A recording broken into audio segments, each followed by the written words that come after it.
අද මම ඔයාලත් එක්ක හදන්න යන්නේ හරි ඉක්මනින් හදාගන්න පුළුවන් රසම රස චිකන් කරි එකක්. මේ චිකන් කරි එක හදන්න අවශ්‍ය ද්‍රව්‍ය මම ඩිස්ක්‍රිප්ෂන් බොක්ස් එකේ දාලා තියෙනවා. අපි මුලින්ම චිකන් ටික සීසන් කරගන්න ඕනි. මේ තියෙන්නේ මම පැය 3කට විතර කලින් ලුණු, කහ, ගම්මිරිස්, මිරිස් කුඩු, ඒ වගේම සියඹල දාලා සීසන් කරගත්ත චිකන් ටික. සියඹල වෙනුවට ඔයාලට විනාගිරි පාවිච්චි කරන්නත් පුළුවන්. දැන් පෑන් එකක් ලිපේ තියාගෙන ඒකට තෙල් මේස හැඳි දෙකක් එකතු කරගන්න.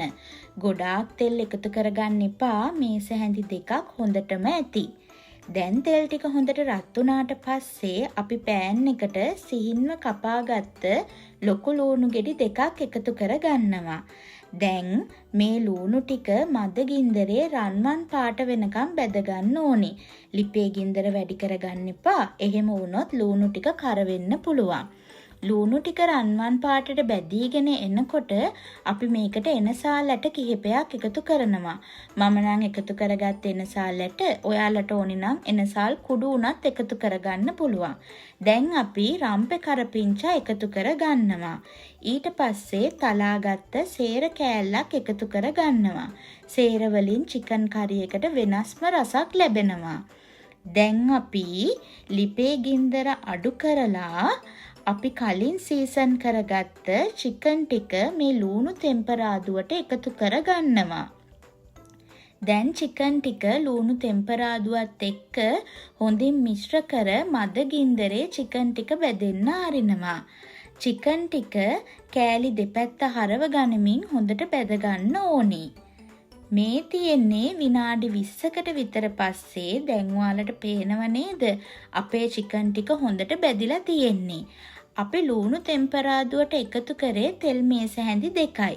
ඒ වුණාට ඔයාලට පේනව නේද? චිකන් වලින් ගොඩාක් තෙල් උනලා තියෙනවා. අපි දැන් පරිස්සමින් මේ තෙල් ටික අයින් කරගන්න ඕනි. ඔයාලට හැන්දක් උනත් පාවිච්චි කරන්න පුළුවන්. මම නම් ටිෂූ එකක් තමයි මේකට පාවිච්චි කරේ. මම දැන් ඉඟුරු සුදු ලූණු එකතු කරගන්නවා. මම චිකන් හදනකොට ටිකක් වැඩිපුර සුදු ලූණු එකතු කරගන්නවා. ඒකෙන් චිකන් කරි එකට හොඳ රසක් එකතු වෙනවා. මම අද අරගෙන තියෙනවා ලොකු සුදු ලූණු ගෙඩියක්, ඒ වගේම අඟලක පමණ ඉඟුරු කෑල්ලක්. දැන් මම මිරිස් කුඩු හැඳි දෙකක් එකතු කරගන්නවා. ඔයාලගේ රස අනුව මිරිස් කුඩු එකතු කරගන්න. ඔයාලා ටිකක් සැරට කන්න කැමති නම් තව මිරිස් හැන්දක් එකතු කරගන්න. දැන් අමු 3 හැඳි එකමාරක් මම එකතු කරගන්නවා. දැන් චිකන් ටිකත් එක්ක මිරිස් 3-5 ටික විනාඩි 15ක් වගේ බැදෙන්න අරිනවා. මේ තියෙන්නේ විනාඩි 15කට පස්සේ ඔයාලා ග්‍රේවි එකකට කැමති නැත්තම් මේ චිකන් ටිකට අමු මිරිස් කරල් දෙකක් සිහින්ව කපලා එකතු කරලා පිළිගන්වන්න පුළුවන්. අද මම ග්‍රේවි එකත් එක්ක හදන නිසා මම වතුර කෝප්ප භාගයක් එකතු කරගන්නවා.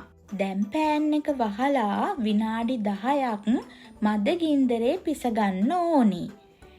මේ තියෙන්නේ විනාඩි 10කට පස්සේ. දැන් හීනියට කපාගත්ත අමු මිරිස් කරල් දෙකක් එකතු කරගන්නවා. දැන් අපේ රසම රස චිකන් කරි එක රෙඩි. හදිසි වෙලාවකට ගෙදරකට අමුත් එක්ක ආවහම ඉක්මනින්ම හදාගන්න පුළුවන් චිකන් රෙසිපි එකක් මේක. ආයෙමත් දවසක රසම රස රෙසිපි එකක් අරගෙන මම එන්නම්. එතකන් ඔයාලා හැමෝම පරිස්සමින් ඉන්න.